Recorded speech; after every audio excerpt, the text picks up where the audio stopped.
What do you do to escape reality? Walk my dog early in the morning. We pretend we are navigating an apocalyptic landscape in search for treats. Tomorrow can't come if I never go to sleep, right? Run, and not in some fitness guru way where it really brings me into a meditative headspace. When I'm running, I just can't think about anything but running. Funny, I have to listen to some music I'm really into in running because I can't be thinking about running or else I'll want to stop running. Sleep. Too depressed and broke to even try anything else. When in doubt, nap it out. NSFW, what are some things that a guy should never ever tell his wife? A cheating husband decided to write a letter to his wife. My dear wife, you will surely understand that I have certain needs that you as a 54-year-old can no longer satisfy. I am very happy with you and I value you as a good wife. However, I hope you will not wrongly interpret the fact that I will be spending the evening with my 18-year-old secretary at the Comfort Inn. Please don't be upset. I shall be back before midnight.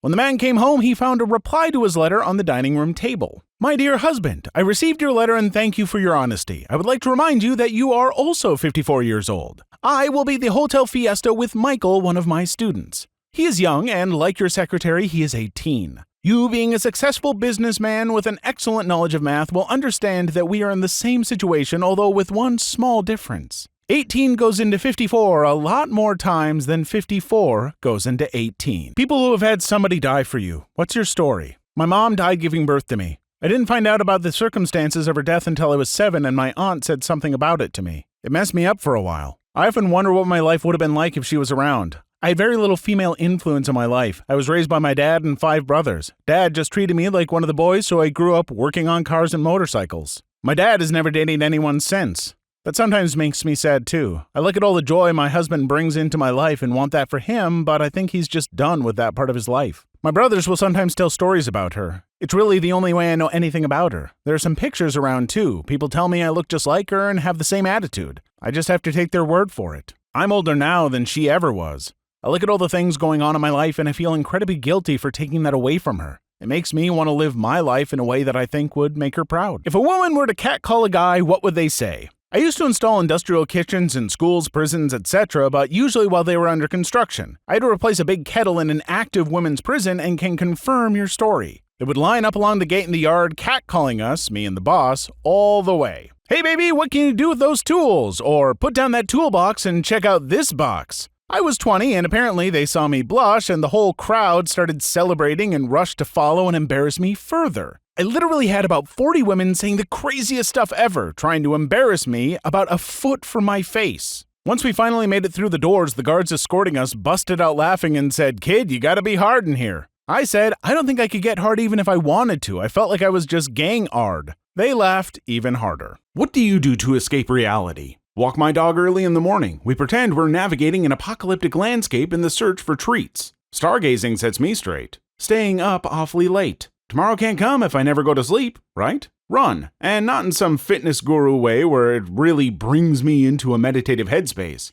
When I'm running, I just can't think about anything but running. Funny, I have to listen to some music I'm really into when running because I can't be thinking about running or else I'll want to stop running. Sleep. Too depressed and broke to even try anything else. When in doubt, nap it out. Ex-homeless Redditors, what was the scariest thing that you ever saw on the streets? I was homeless back when I was 19. After a few weeks of sleeping rough, I was approached one evening by a man dressed as a priest. Being wary of the priest outfit, I straight away told him I have no interest in talking about God. What he said next has stuck with me ever since. I'm not here to talk about God, I'm here to make sure you are safe. We talked for quite a while until it was dark, and that's when he offered me a bed for the night. Alarm bells were going off in my head, but he had seemed genuine, so I went with him. He drove me to a house in the suburbs and asked me to wait in his car whilst he spoke to someone. A few minutes later, he returned with another man who offered to let me sleep in his garage for the night. I accepted as I had nothing left to lose. I don't think I slept at all that night. I was terrified. I had no reason to be afraid of either man as they had been nothing but nice to me. However, after living on the streets for a while, you come to learn that nothing comes for free and you shouldn't trust anyone. What is the worst insult you've suffered from someone who didn't even mean it as an insult? You're pregnant? No. Are you sure? Never wore that dress again. I recently got a very bright, very obnoxious Pac-Man hoodie. It is, without a doubt, the loudest thing I own. As I was heading out the door for work, my 3-year-old told me, "Remember, Dad, if people laugh at you, you can always take your sweatshirt off." My kid told me they wanted to be ordinary like me when they grew up. My dad was a smoker most of his life. When I was around 4, I didn't want to imagine my dad as an old man, so I told him, keep smoking so you can die young. How long were you engaged before you were married? About 2 years. We dated for about 3 years, then she emailed a picture of the ring she wanted to her friend who printed it and handed it to me. It was my wife's not-so-subtle way of telling me to hurry up and propose. So I took the printout of the engagement ring down to Jewelers Row in Chicago, went into one of the shops and showed it to the person there. They asked me what my budget was, then took me to a little room where they showed me the different diamonds I could afford with my budget. I got the diamond in the cut she wanted, they set it in the type of ring she wanted, and I proposed to her a few days later. I'm so glad she gave her friend a picture to give me. I suggest women doing this for their clueless boyfriends, but she still cheated anyways.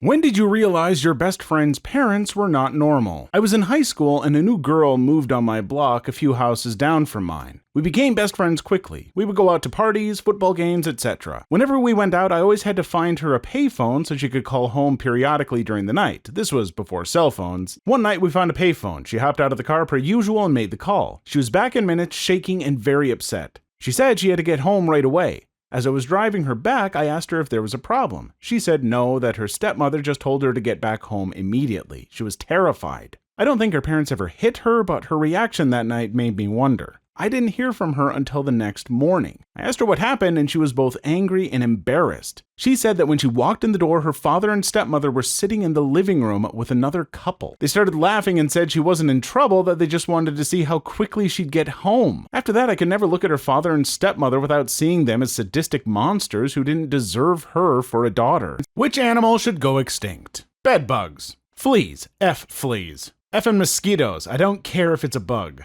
Ticks, they do nothing good. Any dog breed that struggles to exist. Lice, why do they even exist? Africanized killer bee. It's an artificial man-made hybrid that we lost control of, a real-life Jurassic Park story. Cockroaches, I don't care about the environmental consequences, eradicate them all. Tapeworms, like even mosquitoes have more purposes in life than them. Politicians. Has your class ever made the teacher cry? What happened? Angry tears. Had a history teacher one year, really good teacher, very friendly with all the students. He had had a teenage son who had committed suicide, and after he took some time off, he came back to work. Standard class clown kid started acting up in his class. Teacher asked him to go into the hallway and wait for him to come so he can speak with him privately. We heard their exchange get a little heated, but this kid just cranked it to 11 and insinuated teacher's kid was right to do that with a father like him. We later heard that kid bounce off some lockers about a second after, and we could hear the loud crying noise of that kid. Teacher came back into the room with angry tears and told one of us to call the school resource officer. It became a big hullabaloo, and teacher ended up getting suspended for the rest of the year. At the time, we thought it was crazy he'd shove that kid like that. 15 years later and some real-world experience,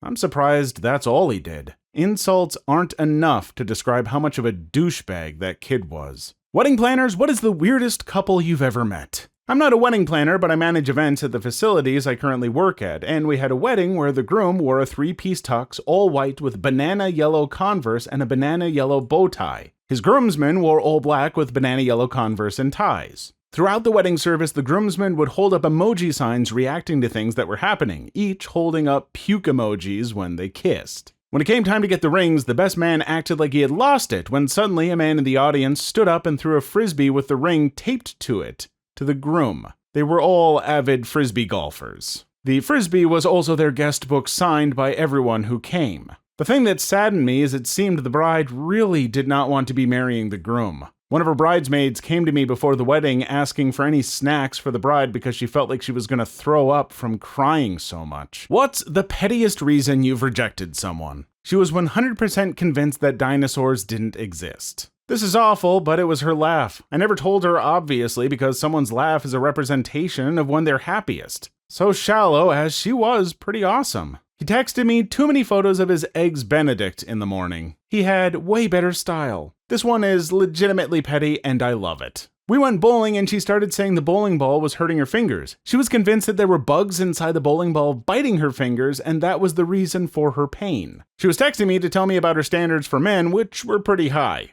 That's fine, but I didn't like all the spelling mistakes she was making.